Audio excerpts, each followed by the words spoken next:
time as it came to him. The way the body sometimes sends a sign that something ordinary at the brim is ordinary for the final time. He walked the barley field at evening gold, the heads of grain against the amber light. He moved more slowly than he had of old, and touched each stalk with something close to right. The last harvest knows itself before the man. The body understands the final plan.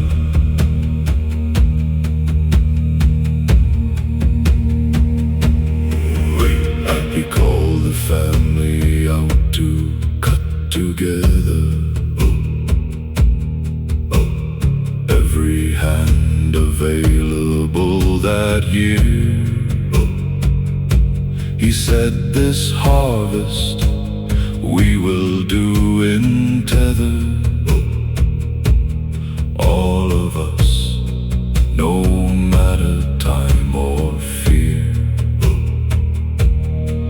The grandchildren who'd never swung the blade were given light work at the field's edge.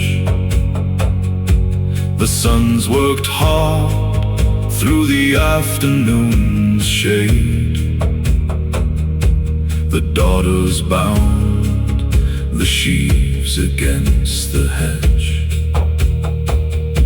The last harvest gathers everyone to share the work beneath the autumn sun. At evening, when the field was cut and cleared, he sat inside the grain and breathed it full. The smell of dust and summer end appeared in his lungs like a satisfying pull. 40 years of harvest in that smell, the memory of every autumn's end. The children small who'd grown to be the well of new growth spreading further round the bend. The last harvest smells of 40 years of everything that justifies the fears. He did not tell them what he somehow knew. He let the evening be its own reward. The meat shared round, the fire burning true, the stories of the seasons overboard. He gave each one a gift before the sleep, a piece of iron, a carved and polished bone, a token saying, this is yours to keep. When I have crossed the threshold to my own, the last harvest giver gives while giving can. Before the winter takes the harvest man. He died before the first snow of that year, as if he'd waited for the field to be. Inside the barn, the family stored and clear, before he let himself at last go free. The last harvest is the gift of the dying, to leave the stores full before the leaving, to make the winter possible and trying, without the weight of grief's unweaving. The last harvest feeds the ones who stay, the final gift before the sailing day.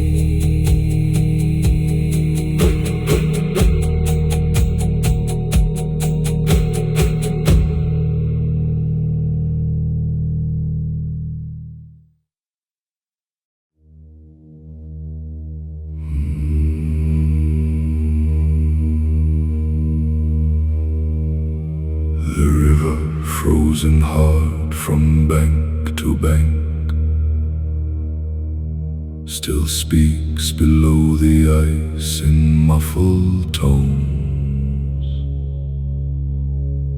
a voice that did not stop when winter drank the surface into silence and cold stones. Press your ear against the ice on still nights, and hear the current speaking in the deep. The underwater conversation lights up through the frozen silence from its sleep. The voice beneath the ice never ceases. It flows through every winter without pieces.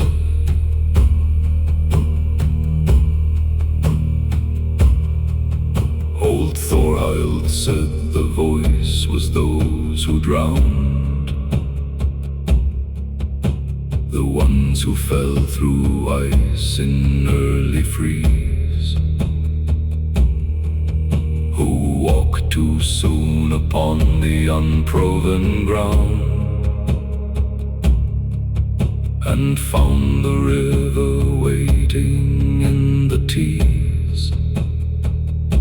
She said they had not stopped their river walking, but walked beneath instead of walking on. That what we heard below was simply talking of those whose over surface days were gone. The voice beneath the ice belongs to those who rush the season past what autumn knows. We tested ice before we ever crossed, by dropping heavy stones at every foot, by reading where the color had been tossed from blue-green solid to the thinner soot. The dark ice warned of weakness in the cold. The white ice hid the air that trapped inside. The gray-green ice was where the stories told of those who'd gone below to join the tide. The ice reader saves the crossing light.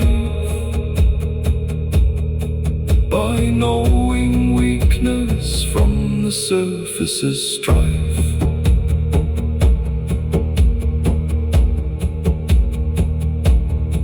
We use the frozen river as our road. When snow made forests travel slow and hard, the river took us fast and eased the load of winter distance against the cold regard.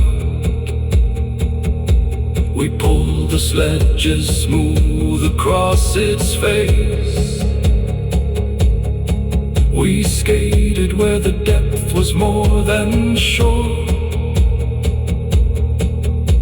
We let the river be the winter's grace of passage through what otherwise was pure. The frozen river gives what flowing cannot. A road through winter's most impassable lot.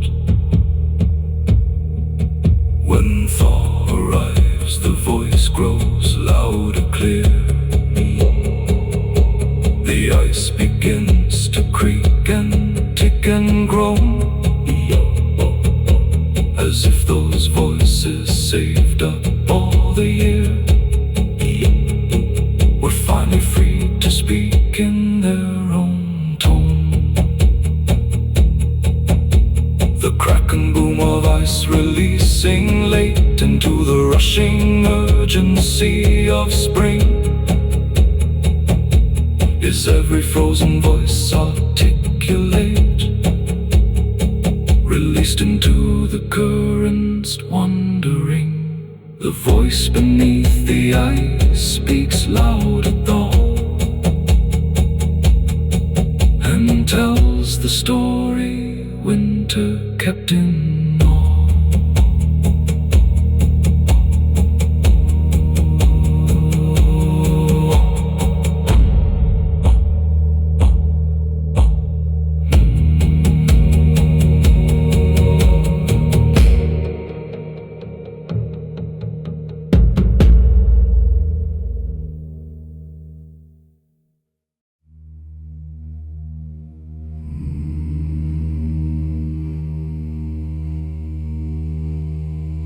Do not cut the elder without asking first. The old ones said before they touch the wood, for elder holds a spirit proud and versed in older ways than any human could. The elder mother lives inside the bark. She watches from the hollow where the grain twists inward to its heartwood's ancient mark, and takes offense at any slight or pain. The elder tree is more than wood and leaf. It is a neighbor asking for belief. She healed the sick with flowers white as snow. The elder bloom made tea against the cold. The berries dark as night would make the glow of color in the gray of growing old. The wood itself would burn too hot for good, and spit its sparks with something like disdain, as if it held an argument with wood, that fire was not the purpose of its grain. The elder heals but will not feed the flame. It chooses life and will not play death's game.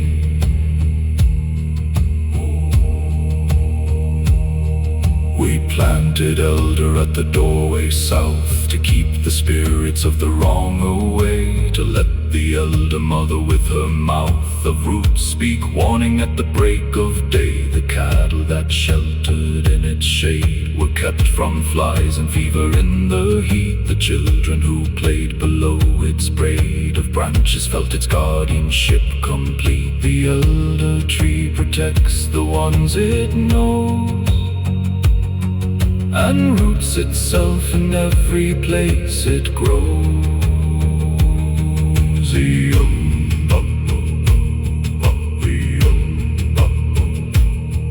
The oldest elder in our village stood 300 years above the burial ground, its trunk as wide as 4 men, where they would have held their arms completely round. We brought our troubles to its twisted base and spoke them into the hollow of its core. We left small tokens at its rooted face and walked away somehow with something more. The old elder absorbs what we release and gives the troubled heart a kind of peace.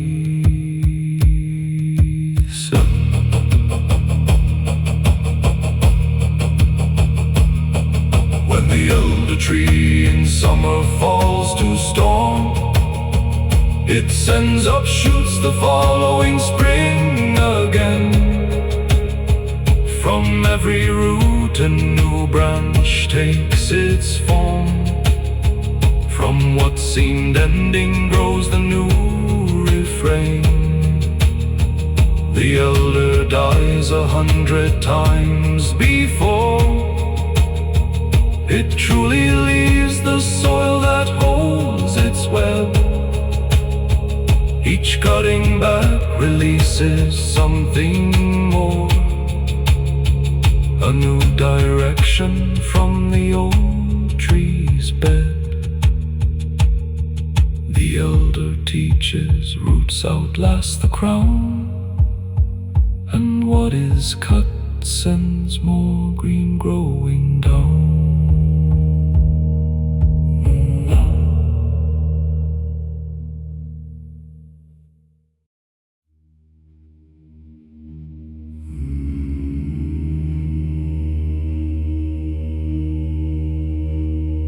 The midnight tide comes higher than the day. It reaches past the line we thought was fixed. It takes the boats we'd left too far away, and leaves the shore and our assumptions mixed. We learn to read the moon before the tide. The full moon pulls the highest water in. The neap tide hides what full moon cannot hide, and midnight flood begins where days have been. The midnight tide takes back what dawn has left, and leaves the fishermen of certainty bereft.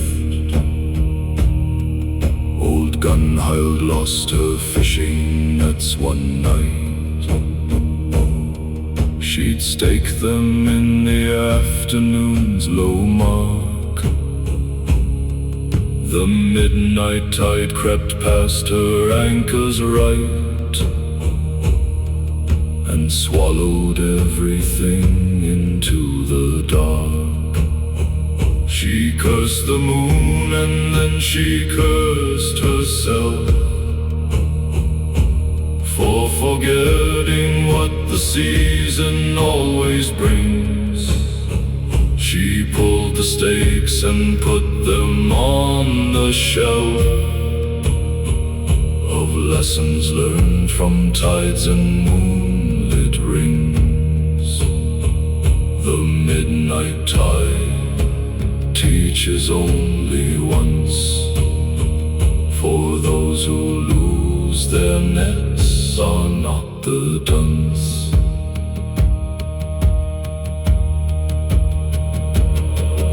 There's a midnight tide in human years, the time when life reclaims what it has given, when the high water of our hopes and fears retreats to show the rocks on which we've driven. Midlife arrived for me as tide arrives, without announcement, sudden and complete. It asked which of my many partial lives was real and which was left up for defeat. The midnight tide of years brings clarity. It pulls away all false sincerity. But tide does not only take and leave the bare. The midnight flood brings driftwood, fish, and life. It fills the estuary with something rare, the richness of the deep beyond the strife. The highest tides are also the most giving. They push the nutrients into the shallows' reach. They feed the roots of all the shore's own living, and lay the amber on the morning beach. The midnight tide that takes also bestows. It brings the deep up where the shallow goes. Watch the midnight tide upon your own shore. Let it take what it was always meant to take. The things that were not yours to keep before, the certainties you held for their own sake. And when the water pulls away at last, walk the shore the tide has left revealed. Find what the midnight water has amassed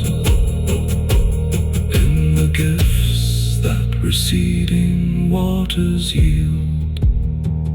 The midnight tide leaves treasure in its wake for those who walk the shore before daybreak.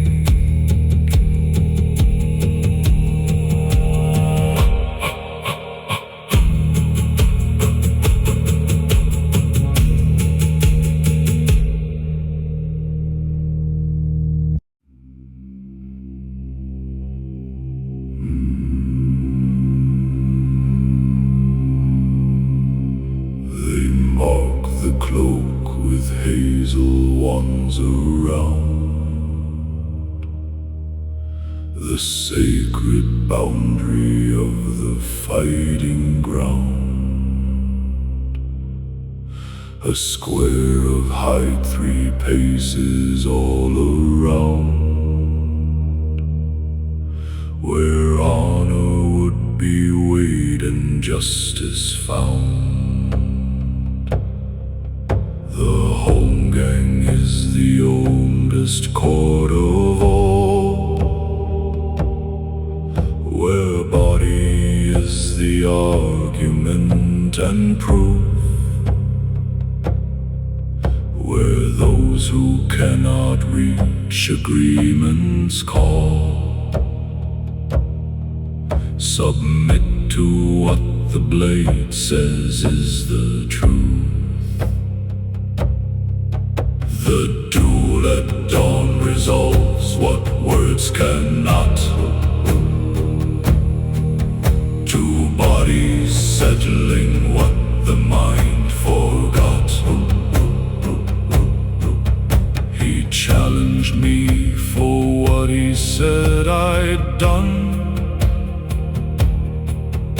a slight against his family's name and pride.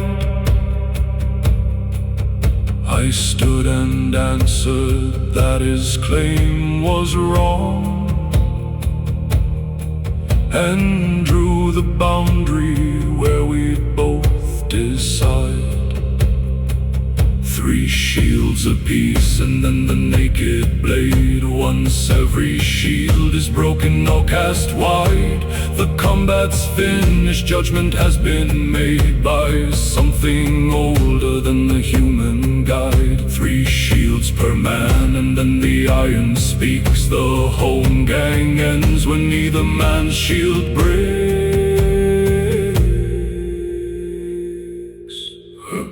The morning was so cold I could not feel my fingers fully on the sword's carved grip. I breathed on them and tried to make them real, and watched my breath rise upward in the drip. He came at me with everything he had, his first blow splitting both my nerves and shield. The second shot went wide, and that was bad for him, because I did not ever yield. The duel at dawn demands the warmest hand. The one who shivers loses to the land. When it was done, dead, the elders ruled, the honor satisfied. We shook hands in the old way, bowed each head, and let the grudge that drove us both subside. The home gang is not about who wins the fight, it is about the showing up entire.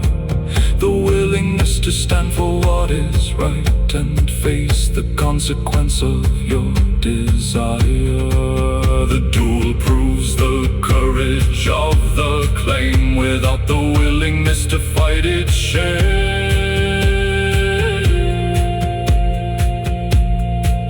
There is a home gang in the inner life, the duel with the self at every dawn.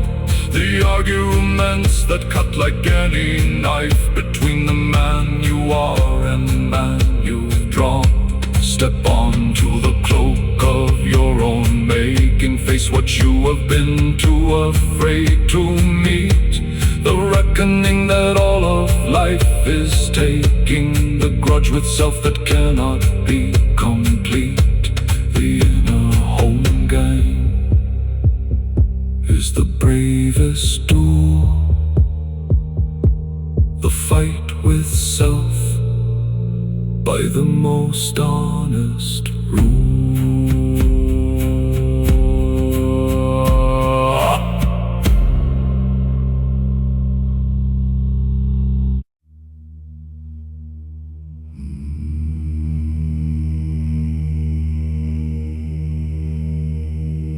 He volunteered to stay when all the rest had sailed back south before the winter closed. He said the island was its own request, a voice that only he had yet supposed. They left him food enough for 2 cold years, a shelter built from stone against the gale. He watched their sails dissolve without his tears,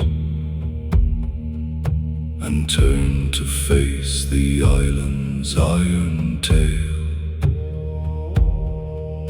The island keeper chooses his own shore,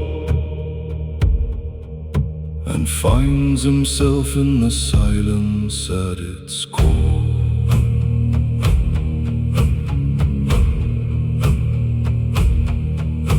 The first wind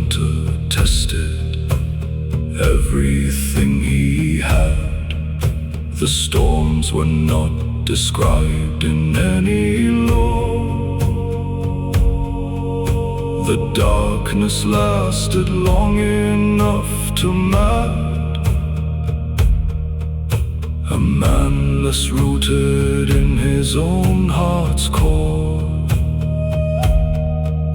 He kept a log of everything he saw. The birds that came and went on ancient routes, the whales that surfaced 40 miles offshore, the lights that played above in green pursuits. The island keeper logs what none have seen, the hidden life between the worlds unseen.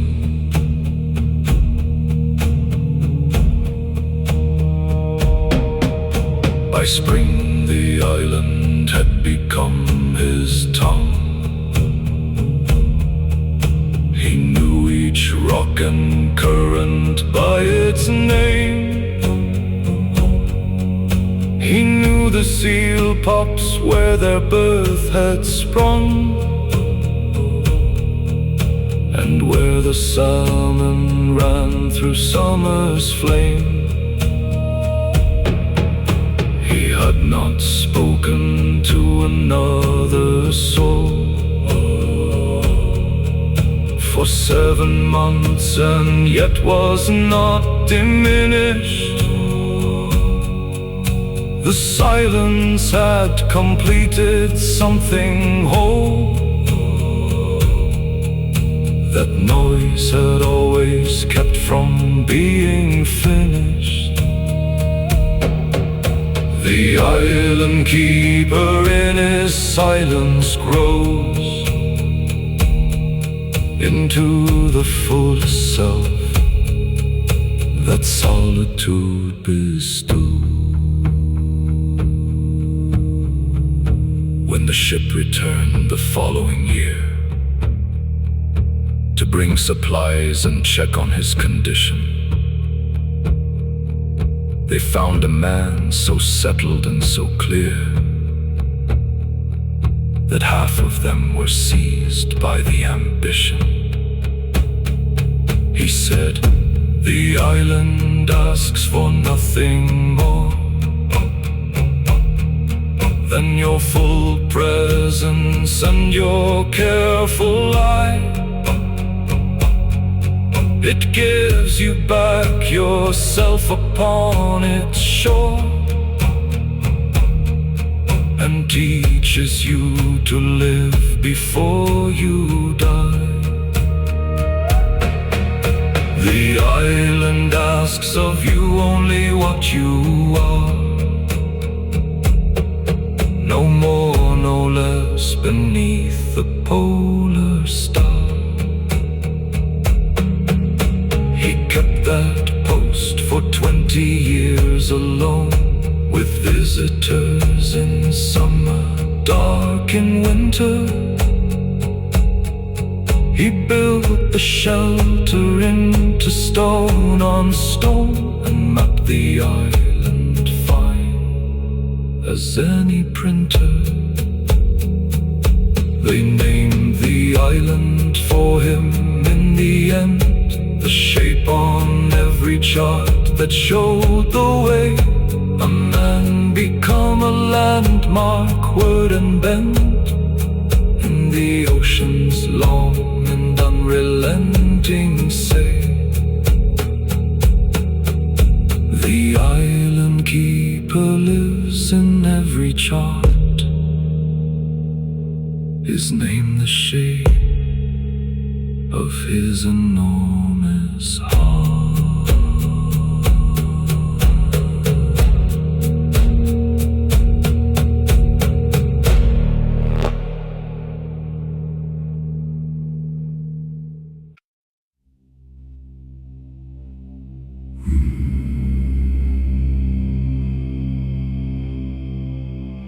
He was not not the loudest in the council hall.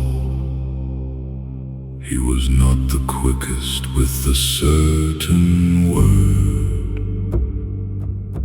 He did not silence others with the call of his authority demanding heard.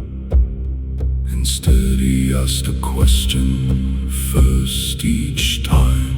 He let the oldest speak before the young.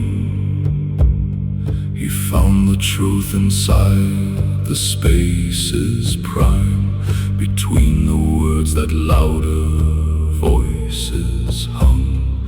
The king who asks learns more than one who tells, for listening is where true power dwells.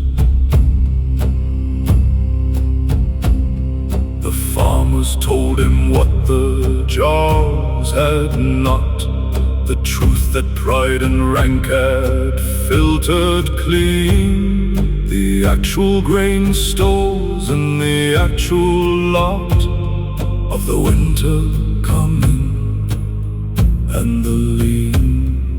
The healers told him what the warriors shamed to speak of in the hall of iron pride.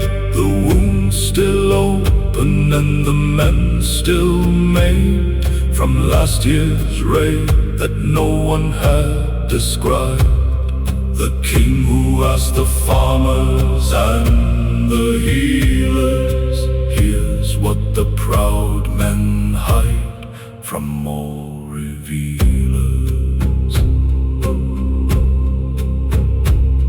He walked the village in the early dawn before his title woke and dressed itself, when he was just a man who carried on through the same cold air as anyone's own self.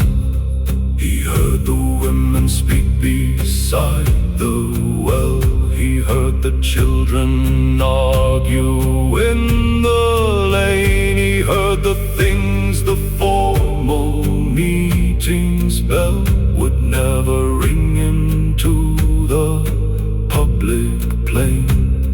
The king who walks at dawn hears truth, the unperformed and unadorned proof. His counsel grew uncomfortable at first, with the king who stopped and listened long, who did not ride a certainty or thirst for the authority of being strong. But in the second year they understood that every choice was better for the asking, that what it seemed like weakness in the wood was the slow-built strength beneath the masking. The listening king makes fewer great mistakes, for he hears the error before it breaks. The king who asks becomes the king who knows, not the knowledge of the ones above, but the deeper knowing that below in the ordinary life that he must love. The great hall rests upon the farmer's field, the warrior's fame rests on the healer's hand. The jar's authority is what the village willed, not what the jar alone could understand. The king who asks knows where his power lies, in the people's strength, not his own cries.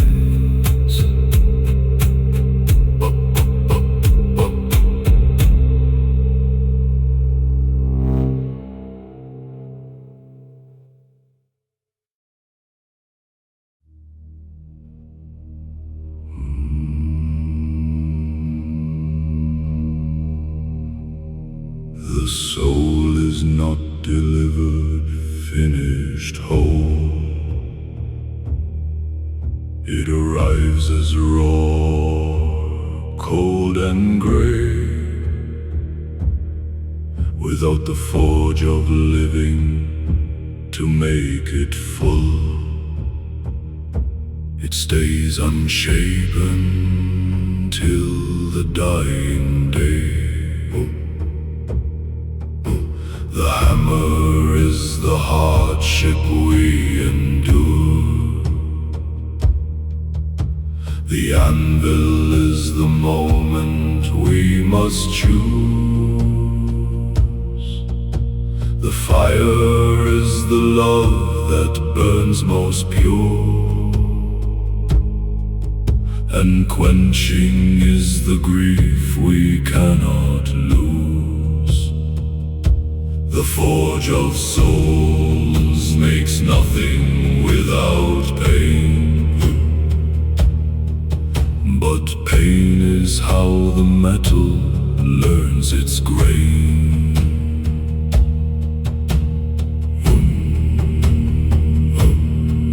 Young Bjorn was soft as birchwood in the spring, too quick to laugh, too slow to hold his ground. The elders watched and waited for the thing that every soul requires to be found. It came one winter, cold and terrible, when famine took his youngest from the hall. He held a boy through something irreversible, and felt the forge heat rising through it all. The forge does not ask if you are ready. It heats you when the moment needs you steady. He came out of that winter, changed and dense, a gravity in him that was not there. Not broken, not diminished, more immense than the man who'd walked in, lighter to despair. The other warriors felt it standing near, a weight that comes from having paid the price of living past the thing you most did fear, and finding yourself standing on the ice. The forged soul carries something in its frame, the weight of having walked through grief and flame. Not every hammer blow improves the steel. Some strokes are wrong and warp the forming blade. The smith must know which blows are true and real, and which ones leave the metal more afraid. The same is true of what the living brings. Not every hardship makes a person great. Some suffering just breaks the smaller things and leaves the soul in a diminished state. The forge requires the smith's discerning hand. Not every fire is what the gods had planned. So tend the forge of those you love with care. The hammer that you bring to others' lives can shape or shatter, know before you dare which stroke is needed where the soul survives. The father, mother, jarl, and trusted friend are all of them the smiths of those they keep. Each word a hammer, every wound an end, or a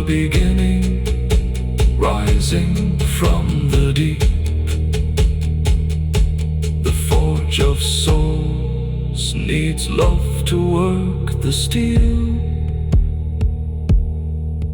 For iron without love will never feel.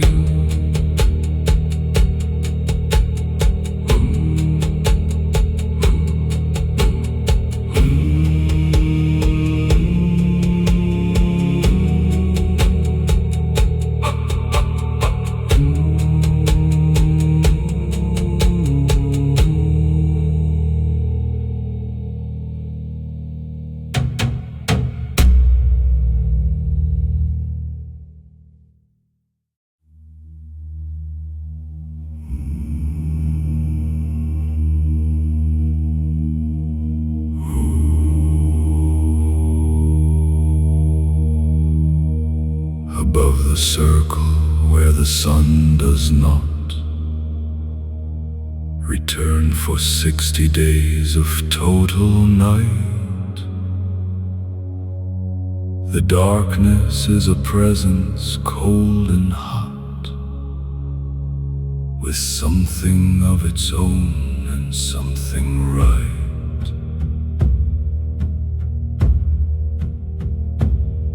The first week of it wears on those who came from southern places where the sun is sure. They pace the hall and feel the growing flame of something close to madness at its core. The long darkness breaks the ones not born to it, and makes the northern born completely fit.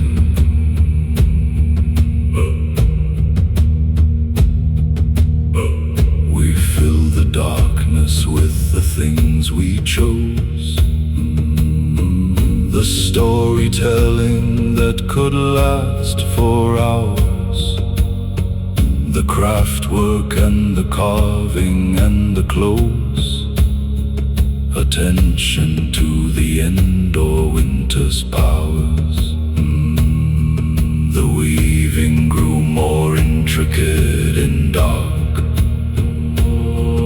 the carving finer with no field to tend, the poetry more layered and more stark, when night stretched long past any daylight's end. The long darkness makes the indoor arts more fine, for time without the sun becomes a shrine.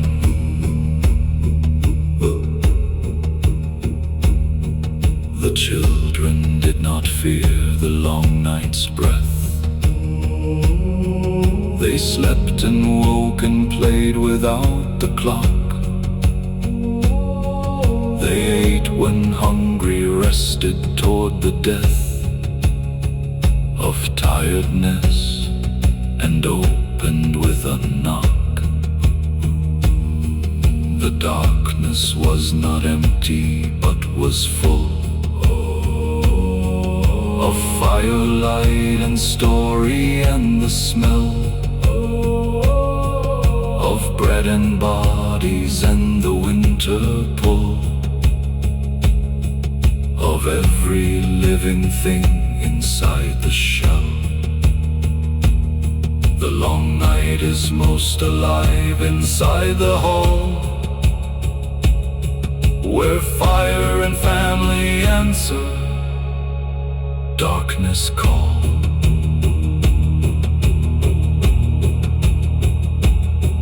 When at last the sliver of the sun returned, just minutes on the first returning day, we stood outside in cold, and how we burned to feel the lost light touch our faces way. The children laughed and ran into the thin, pale strip of winter, daylight brief and low. We felt the 60 days of dark begin to lift from bone and blood and let us go. The returning sun is sweeter than the first, for those who've earned it through the long dark's thirst.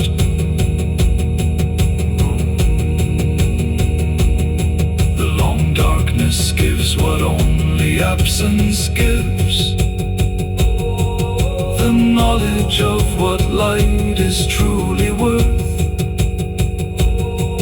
the understanding of how everything lives more brightly after 60 days of earth.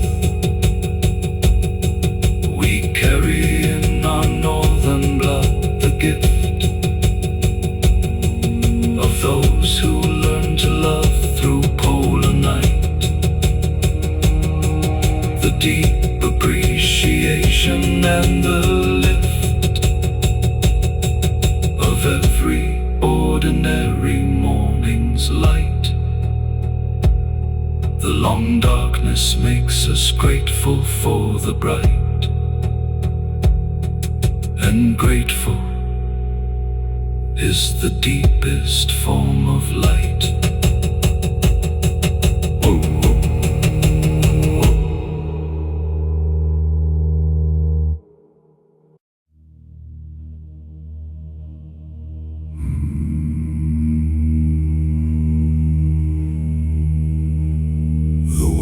Born in the storms are different shaped. The midwife said they came already fierce, their lungs already knowing how the gate.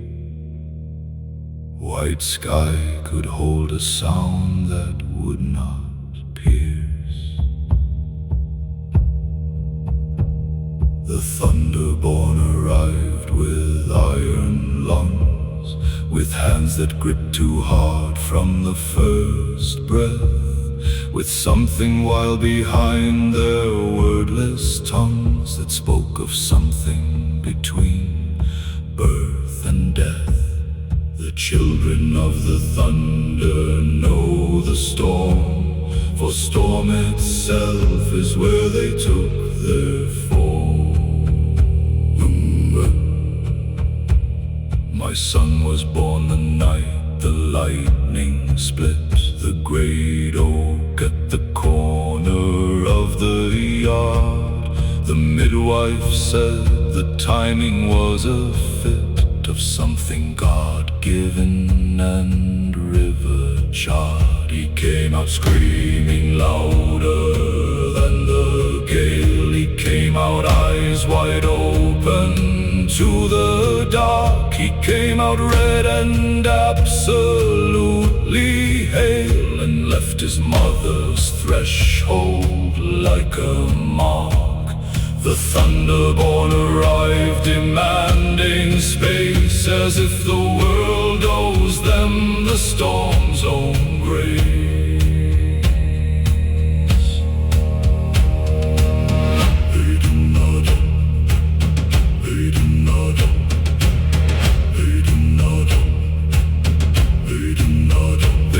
Not calm in the way others do, the quiet that comes after anger's break lasts shorter in the Thunderborn than through the settled ones who calm for calmness' sake. They need the movement and the sound and full expression of whatever lives inside. The stillness is their hardest work to pull from somewhere past the thunder's restless tide. The Thunderborn must learn to hold their storm and choose when lightning strikes its truest form. In battle they were magnificent and wild. The Thunderborn who learned to time the strike, who channeled what had made them Stormborn. Child, into the moment nothing could be like. The rage that in a hall could break the peace became in battle an unstoppable force. The lightning in the blood would find release in the exactly right and needed course. The Thunderborn finds peace in storm's right place, the battlefield a fitting resting grace. But those who never learn to calm the strike, who let the thunder run without a guide, who were the storm at every chance and like no settlement inside the storm could ride. They burned their lives too fast and too complete. The lightning that illuminates in flash can also be the ending of the beat of heart that runs to heart and turns to ash. The Thunderborn must master their own storm or be consumed by what was meant to fall.